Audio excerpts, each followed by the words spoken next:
When you're out on your adventures, campfires and camping go together like peanut butter and jelly. Let's take a look at one tool that you can use to make that camping experience even better.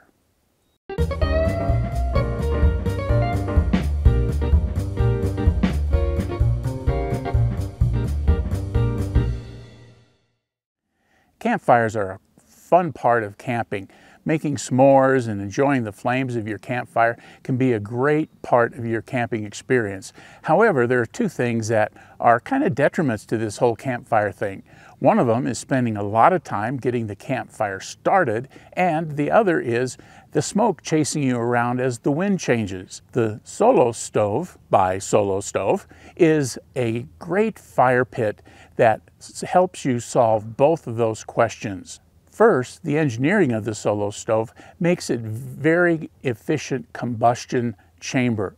If you look at the Solo Stove, and we'll look more closely in a minute, you'll be able to see that it's made up of two rings or two different tubs placed one inside the other with holes at the bottom, a grid at the bottom, and then holes at the top.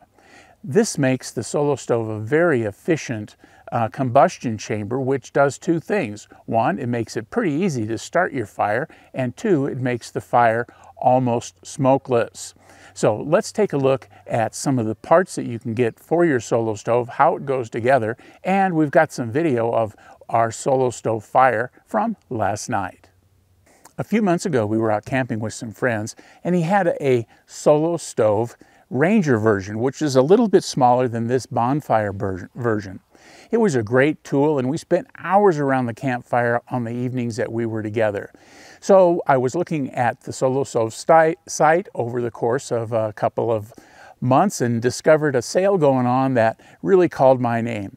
In this case, we got the slightly bigger version, the Solo Stove Bonfire, which has about a 17-inch diameter, and it had a couple of bonus items with it during the sale. So if you watch their site, you can find some pretty good deals because these aren't inexpensive. First, let's take a look at the Solo Stove itself.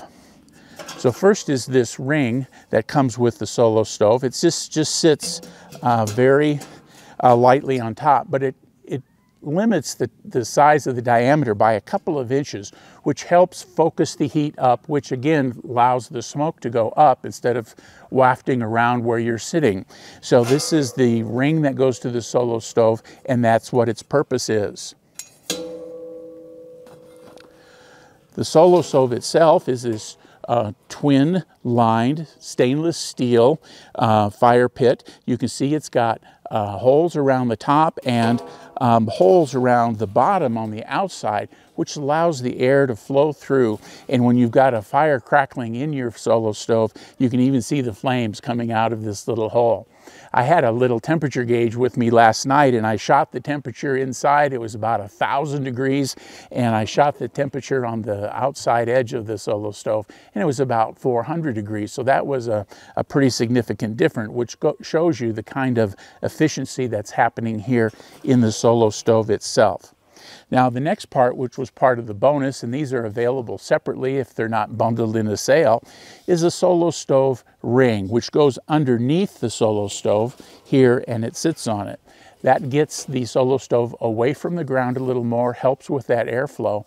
And if you're using your Solo Stove on your patio or even out on your back deck, this ring lifts the Solo Stove high enough that you're not going to scorch the material that your patio might be made of. So the Solo Stove is not only a camping tool, but it's a real handy backyard patio fire pit as well.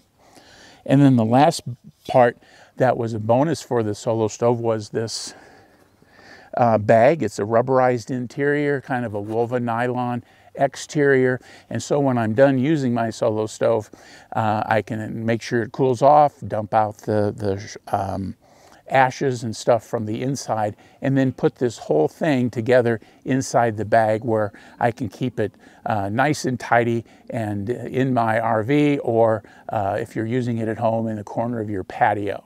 So those are the components of the Solo Stove. We're going to have a chance to see what it looks like when we show some video of our fire last night. So here I have the Solo Stove set up for our campfire tonight. And you'll notice it's in a fire ring that's here at this campsite here in the National Forest. They want fires in the fire ring, so rather than tip it up or move it out, there's plenty of room in there for this bonfire-sized solo stove. And so you can see that I've got just some regular firewood that I picked up at a grocery store display, and then further down in the fire itself, I've got some sticks and twigs that I've picked up from the ground around me, some bark that's fallen off the trees, and then way down in the bottom there, I have a little paraffin solo-size cup, paper cup fire starter. So that's what we're going to be working with this evening. I've got a couple of extra pieces of firewood back up near the RV, and if we want to extend our fire a little longer, we've got the wood to do it. So that's what the setup looks like. Well, the sun is starting to go down. It's been a couple hours since we loaded up the solo stove, so we're about ready to fire this baby up and see how long it takes to get it lit. So it's about 7:07. We'll get this started and see how long it takes to get flared up.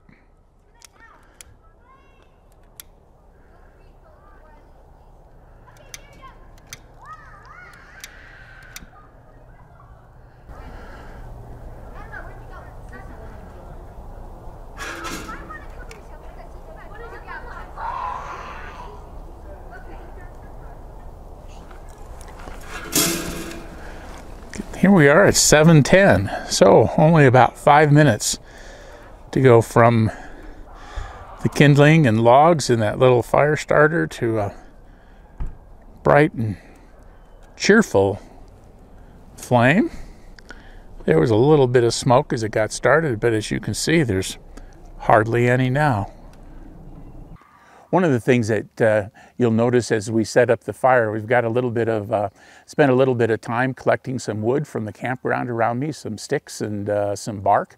We used one of the little homebrew fire starters, you know, a little solo cup with some paraffin and some confetti in it. And so we put that at the bottom of the solo stove, put some sticks from the forest next to that, and then we used the big logs from some store-bought firewood. And so there wasn't a lot of kindling. It only took 6 or 7 minutes to go from not burning at all to having a really friendly campfire, which solves that problem of being difficult to start. Now, one of the other things you'll note in the flame sequences here is that it generates quite a bit of heat. When the marshmallows go in, they get roasted right away and sometimes start fire right away. But they're great fun to do s'mores out in front. And then the other thing you'll notice that there's not any smoke. And so this little ring that was on top of the solo stove allows that energy from the combustion to go up instead of out, which causes the smoke to go up. And because of the efficiency of the combustion, there's not a lot of smoke to start with. So here are the remains of last night's fire. Most of it's just soft, fluffy ash there at the bottom. You can still see the holes through the grate at the bottom of the combustion chamber down there. And then there are just a few little hard pieces of wood that didn't completely burn. But no big chunks of wood, no big smoking embers all night long. This burned out fairly quickly and then was safely contained in the solo stove overnight.